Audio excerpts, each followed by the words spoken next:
오늘 말씀 지나간 석주 동안에 걸쳐서 예수님이 제자들을 파송하는 이야기가 말씀으로 전해졌습니다. 첫째 주는 집으로 가라라고 하는 그 말씀, 이스라엘 집에 잃어버린 양에게로 가라, 그 말씀을 통해서 이스라엘 백성들에 대한 안타까움, 이방인들에 대한 안타까움만이 아니라 하나님의 이스라엘 집에 그 안타까운 마음을 읽어갈 수 있었습니다. 그래서 우리들의 집에 잃어버린 자녀들, 또 잃어버린 식구들, 또 잃어버린 마음들을 우리가 특별히 다시 기도해야 될 마음을 갖자고 말씀을 권했습니다.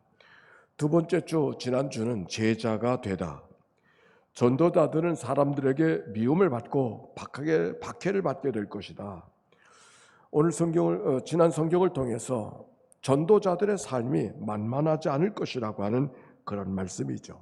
그러나 그럼에도 불구하고 그런 환경 속에서 제자가 빚어지고 만들어지는 것이라고, 제자는 거기서 탄생하는 것이라고 하는 말씀이 지난 주일의 말씀이었습니다. 그래서 성경은 뭐라고 말했습니까? 몸은 죽여도 영혼을 죽이지 못하는 자들을 두려워하지 말아라고, 내가 화평을 주러 온 줄로 생각하지 말아라, 화평이 아니라 검을 주러 왔다, 그렇게 말씀하셨습니다. 자기 십자가를 지고 나를 따르지 않은 자는 내게 합당하지 아니하다, 주님의 말씀을 우리가 들은 바가 있습니다. 여러분, 이 말씀을 예수님께 하셨을 때 제자들의 그 느낌, 반응이 어떤 반응이었을까요? 너무 감사해서 기쁨으로, 감격으로 그 말씀을 받았을까? 오늘 성경에 있는 이야기는, 오늘 말씀은 바로 그 제자들에게 이어서 주신 말씀이 오늘의 말씀입니다.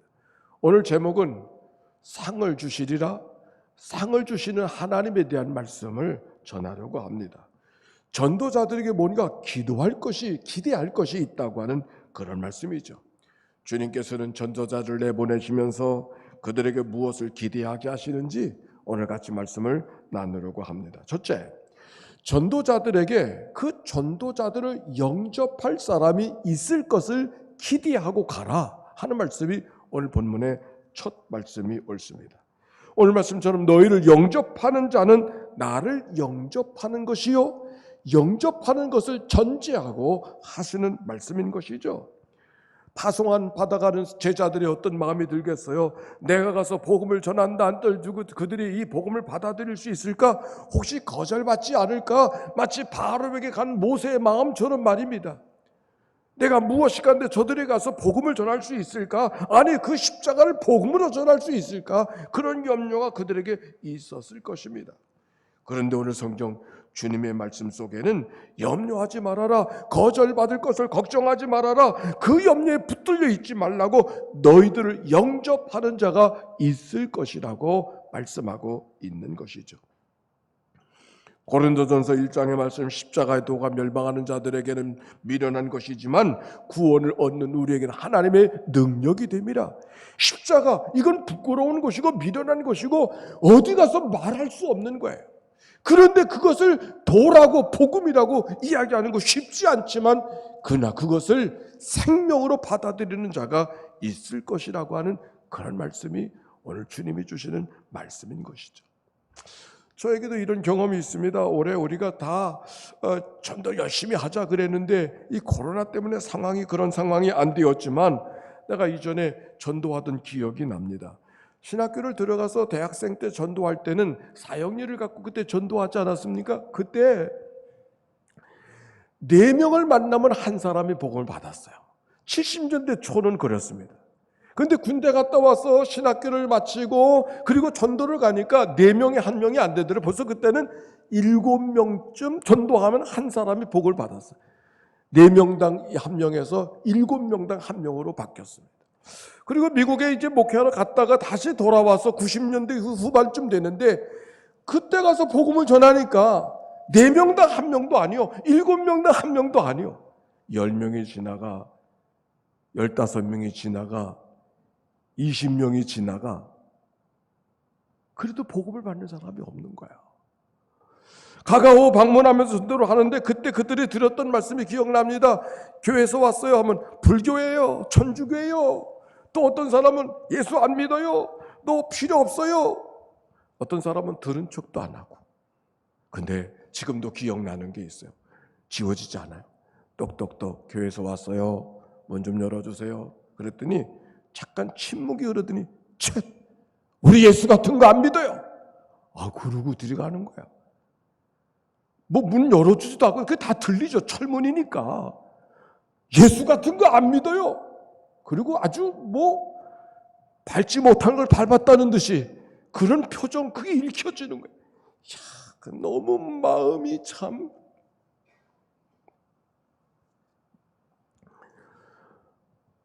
제 마음도 그러는데 같이 나갔던 전도자들의 마음이 어떤 마음일까? 그 거절받는 느낌.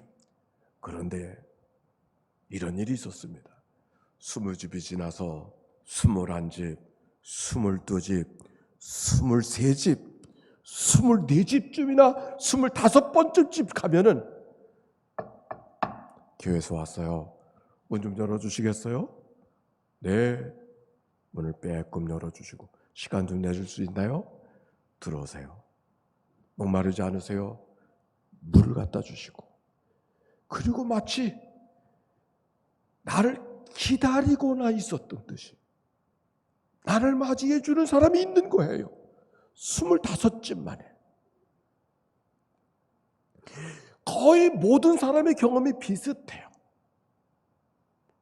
그런데 그때 25집 그 집이 오기까지 거절받았던 그 모든 아픈 마음, 자존심 상한 거, 속상한 거, 참 이거 말로 표현할 수 없는 그 모든 마음들이 다 눈 녹듯이 사라져버리고 하나님이 이 한 가정 때문에 나를 그 과정을 겪어가게 하셨구나 하는 생각을 하니까 오히려 감사한 마음.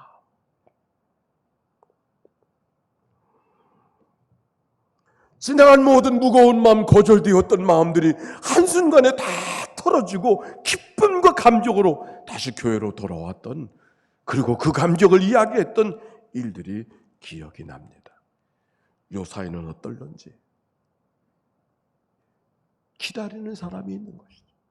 전도자들에겐 영접받을 일이 있다고 하는 것이죠. 우리들이 살아가는 시대는 복음을 전하기 어려운 시대라고 말합니다. 교회 간다고 하면 이상하게 생각하는 코로나 시대를 살아가고 있습니다. 이 시대 속에 우리가 복음을 전한다고 하는 거 너무 시대에 맞지 않은 이야기일지 모릅니다. 그런데 여러분, 지나간 2000년의 역사 속에 언제 복음이 쌍수로 환영하면서 기다리는 듯이 복음을 받은 때가 언제 있었어요? 로마 시대가 그랬어요. 일정 시대 때가 그랬어요. 조선 시대가 그랬어요. 목숨을 걸고 전도를 했고 그 어려운 과정 속에 복음이 씨앗을 내리고 우미 돋고 열매를 맺은 게 오늘날의 복음의 역사 아닌가요? 보험사원들, 생활설계자들은 단 한 집을 만나기 위해서 99번의 거절을 당연하게 여긴대요. 한 사람을 만나기 위해서 99번의 거절을 당연하게 여긴다는 거예요. 그들이 그렇게 교육한대요. 거절을 일상으로 생각. 전도자 바울을 기억합니다. 에베소 교회 장로들이 당신 예루살렘에 가면 위험하다고, 죽을지 모른다고 가로막고 있었을 때, 예루살렘에 가서 거기서 무슨 일을 당한다 할지는 내가 알지 못하지만 행여 결박과 환난이 나를 기다린다 할지라도 나의 달려갈 길과 주 예수께 받은 사명, 복음을 전하는 일을 감당하려 하면은 내 목숨을 조금도 귀한 것으로 여기지 아니하겠노라. 그리고 그 길로 걸어갔던 그 바울의 마음, 오늘도 전도자를 보내는 주님을 향하여서 담대하게 걸어가게 하실 때 그들을 영접하는 하나님의 준비된 자들이 있을 것이라는 이 하나님의 약속을 기억하고 믿음으로 걸어가는 은혜가 모두에게 있게 되기를 바랍니다.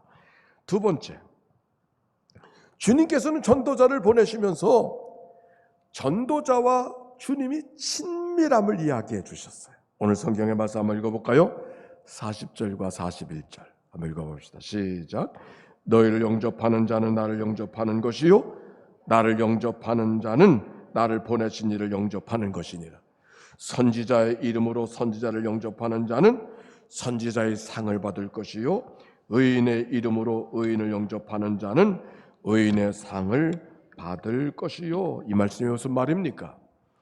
전도자들의 삶이 전도자들의 개인의 일이 아니라 그 일이 바로 내 일이요, 너희들의 모습이 바로 내 모습이라고 이야기하면서, 너희를 영접하는 것은 너를 영접하는 것이 아니라 내가 영접받는 것이요, 나를 영접한다고 하는 것은 나를 영접하는 것이 아니라 나를 보내신 이를 영접하는 것이라고 하는 말씀. 나와 전도자와 예수 그리스도와 하나님이 함께 연결되었음을 오늘 성경이 이야기하고 있는 것이죠. 마태복음에 보면은 이런 말씀이 있어요. 목자가 양과 염소를 갈라내면서 사람들이 왼쪽 오른쪽으로 갈라지게 있었을 때, 너희가 내가 줄일 때 목마른 내가 줄일 때 먹을 것을 주었고 목마를 때 마실 것을 주었고 나그네 되었을 때 영접하였고 헐벗을 때 옷을 입혔다고 이야기하니까, 언제 내가 주님의 목마른 것을 마실 게 주었고 먹을 것을 주었고 옷을 입혀드렸습니까? 주님이 그렇게 말씀하셨어요. 가난하고 어려운 사람들을 대하는 것이 곧 나를 대하는 것이라. 너희가 형제 중에 지극히 작은 자 하나에게 한 것이 곧 내게 하는 것이라. 소자를 대하는 것이 곧 나를 대하는 것이라고. 우리가 살아가면서 주님을 대신하며 살아갈 수 있다고 하는 게 얼마나 귀한 일인가. 여러분, 신앙적으로 가장 최고의 경지가 뭔가? 우리들의 신앙의 경지가, 최고의 경지가 뭔가? 요한복음 15장 7절의 말씀, 너희가 내 안에, 내 말이 너희 안에 거하면 무엇이든지 원하는 대로 구하라. 생각대로. 너희가 내 안에, 내 말이 너희 안에 거하면 무엇이든지 원하는 대로 구하라. 신앙의 가장 정점에 이른 모습이 아닌가요? 근데 오늘 여기 성경의 말씀, 전도자들이 살아가는 삶의 모습, 너희들이 하는 모든 일들 속에 내가 너와 함께 있다고 하는 이 주님의 말씀, 주님과 내가 친밀함을 경험하는 자의 삶, 전도자의 삶이 그러하다고 하는 그런 말씀이죠. 이미 주님께서 말씀하셨어요. 보혜사 성령께서 너희를 혼자 두지 않을 것이라고 말씀하시면서, 너희가 고난을 받고 박해를 받아서 공회에 넘겨지고 사람 앞에 서게 될 때 무엇을 말해야 될까 걱정하지 말아라. 모든 것을 가르치시고 모든 것을 생각나게 하시는 성령님이 너희와 함께 하실 것이라고. 오늘 성령님이 우리와 함께 해주시고, 언제? 복음을 전할 때, 사람들 앞에 어려움을 당할 때 주님께서 홀로 내버려 두지 아니하시고 함께 해 주시겠다고 하는 말씀이 성경의 가르침인 것이죠. 마태복음 28장 18절, 너희는 가서 모든 족속으로 제자를 삼아 아버지와 아들과 성령의 이름으로 세례를 주고 내가 너에게 분부한 모든 것을 가르쳐 지키게 하라. 볼지어다 세상 끝날까지 내가 너희와 항상 함께 있으리라. 가라고만 명령하지 아니하시고, 가라고만 명령하지 아니하시고 함께 걸어가는 주님의 약속의 말씀. 오늘도 우리 가운데 저기 정석영 형제가 와서 예배하는데, 저 정석영 형제는 모르도바에 선교사로 가 있는 평신도 선교사입니다. 드레스디아스를 통해 하나님의 은혜를 경험하고 주신 은혜를 어찌 감당할 수 없어서 그 먼 곳에 가서 누가 격려도 제대로 해주지 않는데 저렇게 복음 앞에 붙들려가지고 외진데 가서 혼자 씨름하는 저 모습을 보면 눈물겨워.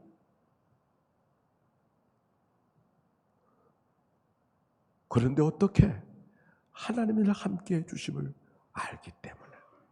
하나님이 나를 간 곳에 홀로 보내지 아니하시고 오늘도 나와 함께 해주시는 하나님, 내가 어떤 것보다도 하나님과 친밀함을 경험할 수 있는 자리가 바로 그 자리이기 때문에 복음을 붙들고 나가서 이방인들을 만나고 타국인을 만나는 그 마음,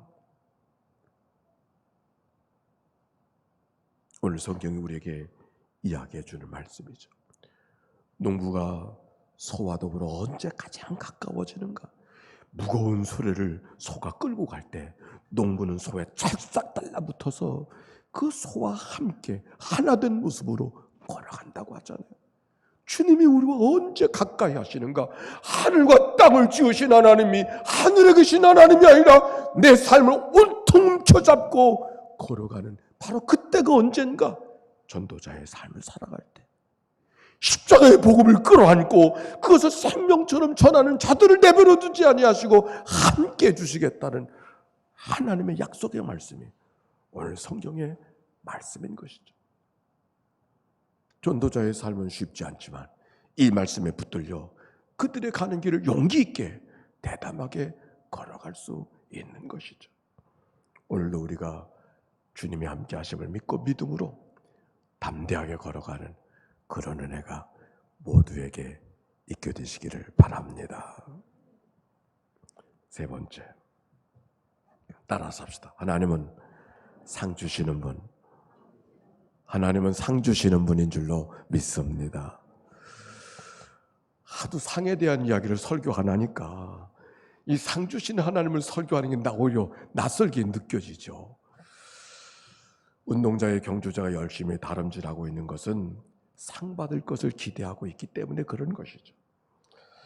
오늘 여기 전도자들에게 하나님이 약속하시는 말씀, 힘들 거다, 어려울 거다만이 아니라 마지막 말씀은 상 주시는 하나님. 오늘 성경의 말씀, 상 주시는 하나님.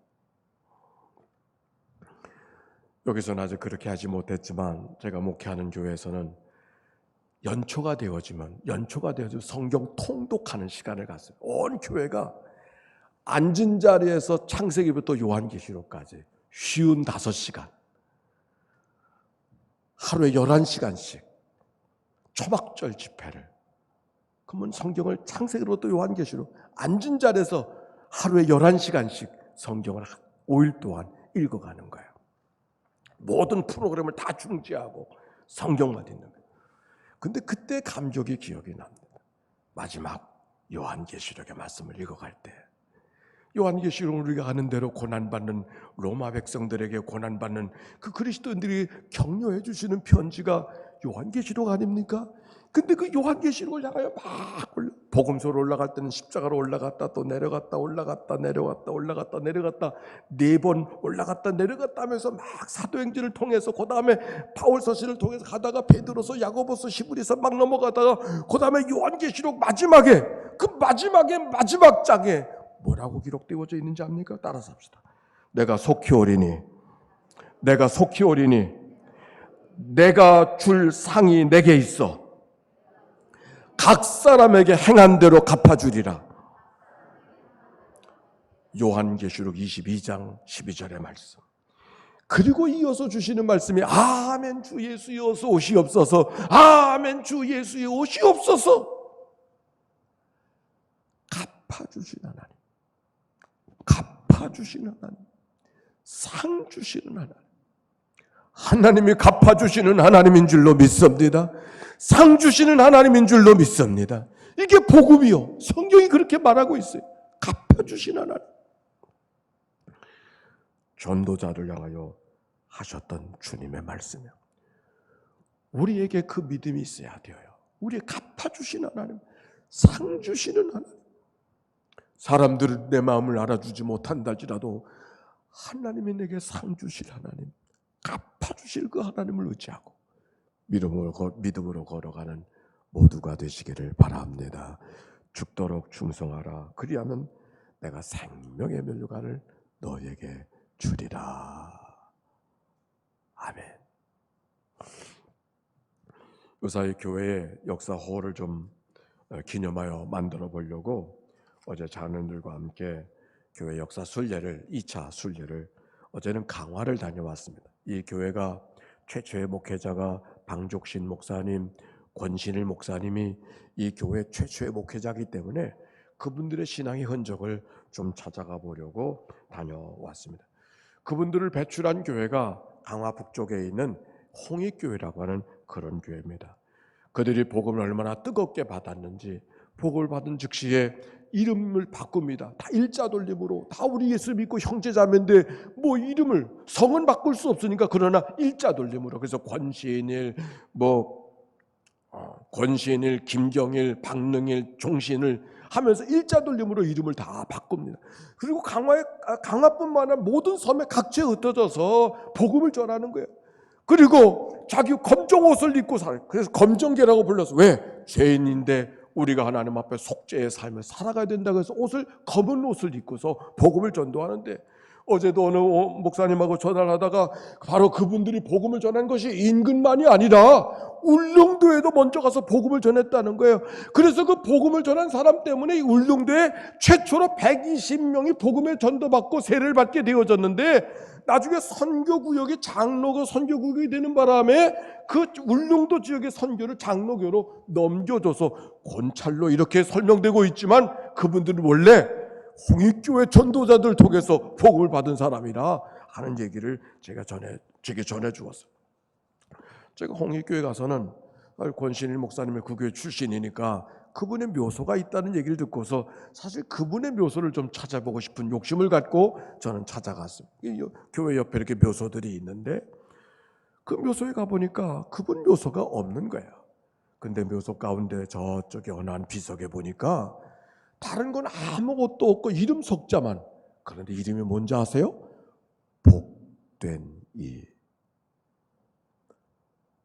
복된 이. 아무것도 없고 비석에 복된 이.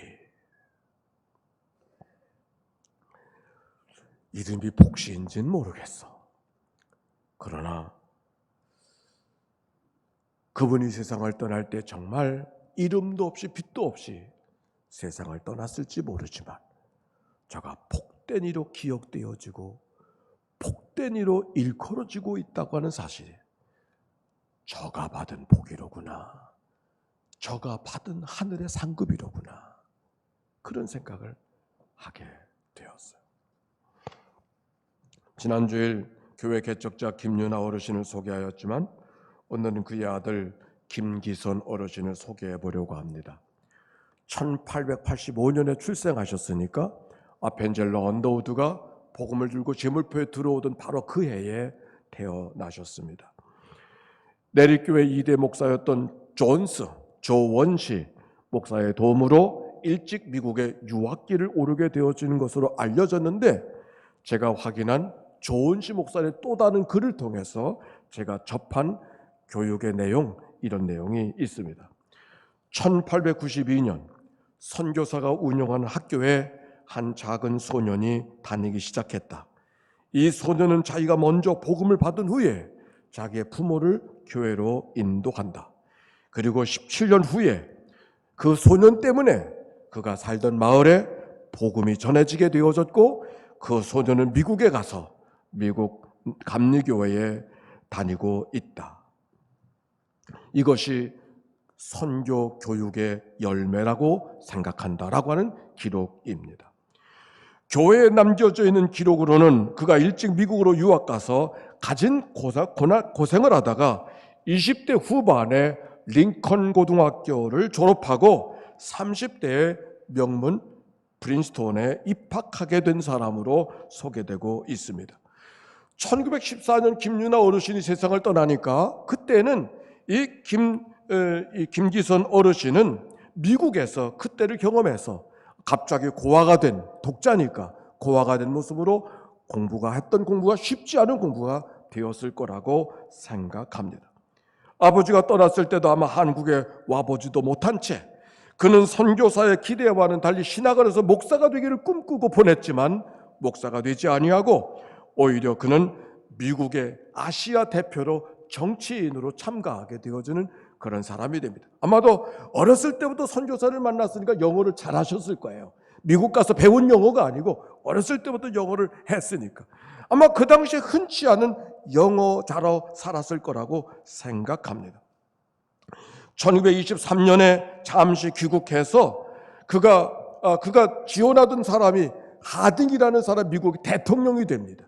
그런데 1923년에 아직 총각이었던 그분이 한국에 와서 영어학교 출신의 사람하고 신엠마 권사님과 결혼을 하게 되죠.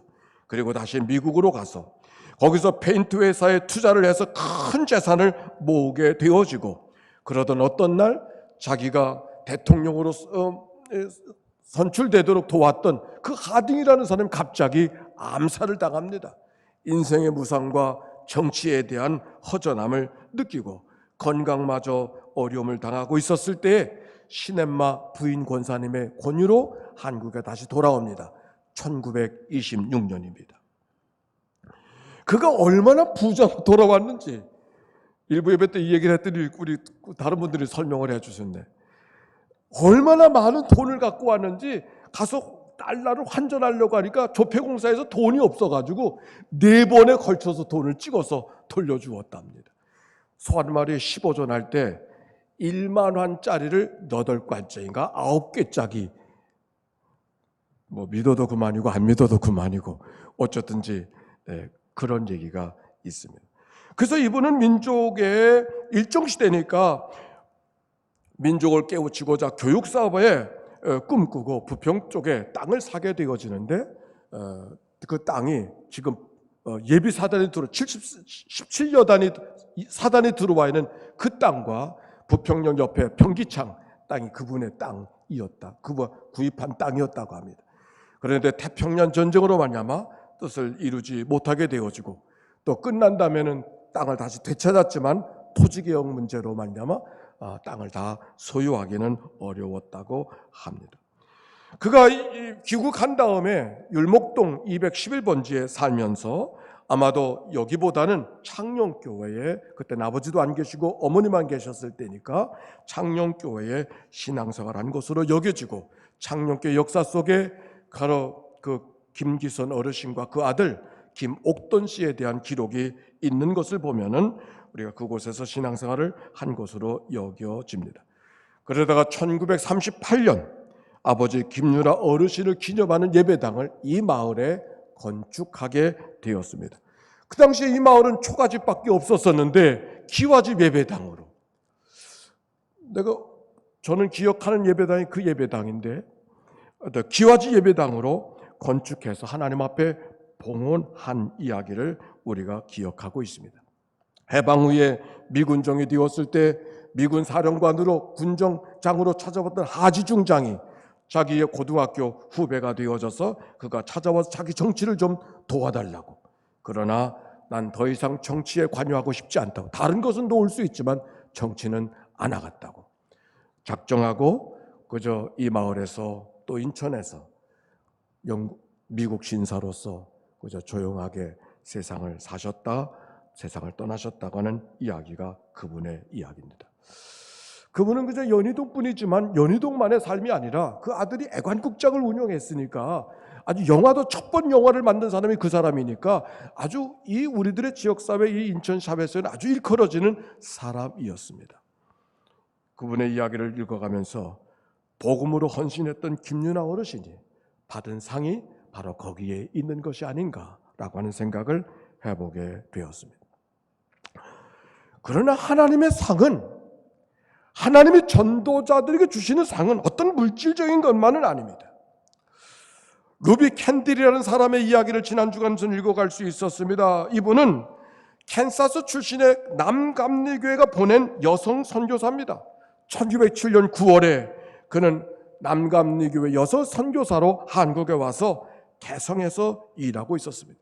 여러분, 1907년인가 언제냐, 정미조약이 만들어져서 군대가 해산되어지고 그래서 각처에서 의병들이 만들어져서 그저 투쟁하는, 마지막 일본 사람들과 투쟁하는 때가 바로 그때였습니다. 1908년 6월입니다. 미국 텍사스 에빗 청년의 청년 선교대회입니다. 수많은 청년들이 모여져 있던 바로 그때 조선에 갔던 루비 캔디로부터 온 편지 하나가 그 청년들에게 읽혀지고 있었습니다. 아버지, 어머니, 이곳은 탄압이 점점 심해지고 있습니다. 그저께는 예수님을 영접한 지 일주일도 안 되는 서너 명이 이 나라 관리들에게 끌려가 순교를 당했습니다.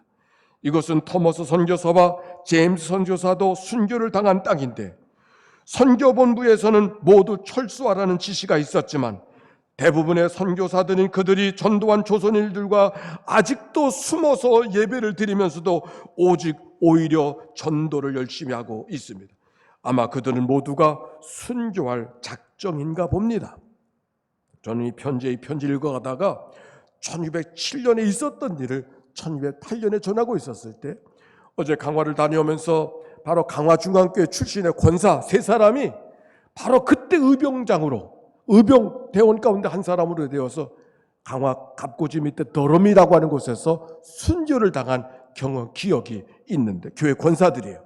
바로 오늘 이 개성에서 이 선교사의 편지는 그들의 이야기를 적고 있음을 저는 감지할 수 있습니다. 편지가 이어집니다. 그런데 저는 오늘 밤 나도 모르게 유난히도 고향으로 돌아가고 싶은 마음으로 설렙니다. 어머니, 외국인들을 죽이고 기독교를 증오한다는 소문 때문에 내가 선교사 지망을 하고 출발하려던 바로 그때 부두까지 나오셔서 저를 끝까지 말리셨던 어머니 얼굴이 자꾸 제 눈에 어른거립니다. 아버지, 어머니, 어쩌면 이 편지가 마지막이 될지도 모릅니다. 나를 위해서 기도 많이 부탁합니다. 사랑하는 딸 루비가 조선에서. 그리고 한마디를 덧붙입니다. 내게 1000개의 생명이 있다면 그 모든 생명은 조선을 위해 바칠 것입니다. 사람들은 이 선교사가 보낸 편지에 감동을 했습니다. 우리가 조선에 선교사를 보낸 것은 참 잘한 일이라고. 그래서 얼마나 하나님 앞에 감사하면서 뜨거운 기도를 그들이 드렸는지 모릅니다. 그런데 바로 그 다음 날 한국에 있던 바로 그 편지를 주었던 루비 캔들에게 또 다른 소식이 급전으로 전보로 전달이 됐습니다. 아무튼 편지는 여러 날이 걸리지만 전부는 즉시 가니까 개성에서 맹장염으로 수술을 받던 중 루비 캔드릭이 세상을 떠났다고 하는 소식이었습니다. 25살 한국에 선교사로 온 지 1년도 되지 않았을 때 원 세상에 그게 1908년 6월 19일 모인 청년들은 너무 큰 충격에 빠졌어요. 아니 세상에 이럴 수가 있는가 말이지. 어제 보낸 그 선교사 때문에 편지를 읽고 우리가 너무 잘했다고 하나님 앞에 감사하며 박수하며 뜨겁게 기도했는데 그 선교사가 죽었다고 하다니.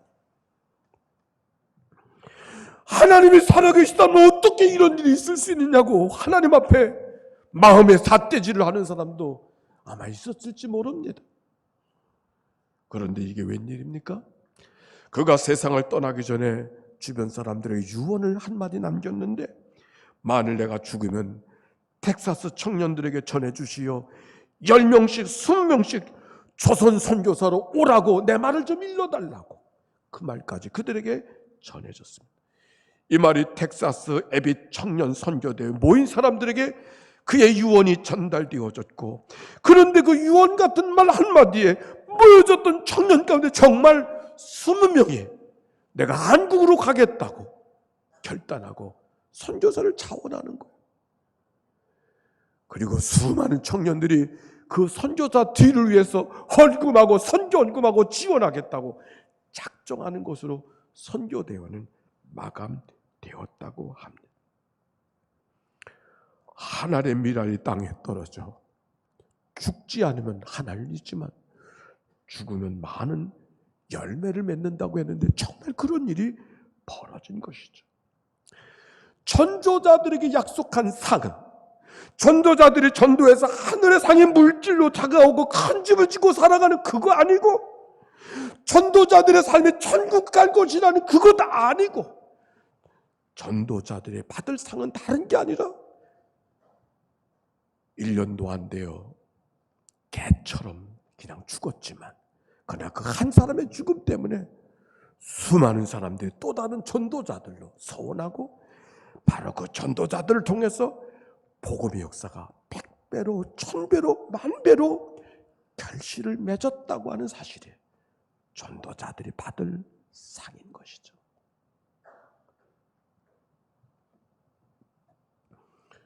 그리 생각하면 이 땅의 복음의 역사는 다 전도자들이 받을 상 때문에 우리가 예수 믿게 되어졌고 우리가 하나님의 자녀가 되어졌고 오늘도 우리는 예배자로 살아갈 수 있는 것이죠. 많은 사람을 옳은 대로 돌아오게 한 자는 별과 같이 영원토록 빛나게 하시겠다는 것이 하나님의 약속의 말씀. 오늘도 전도자들에게 상 주시는 이심을 기억하고 우리가 상 받는 자일 뿐만 아니라 상 받게 하는 자로 이 땅을 살아가는 은혜가 우리 모두 가운데 있게 되시기를 주의 이름으로 축원합니다.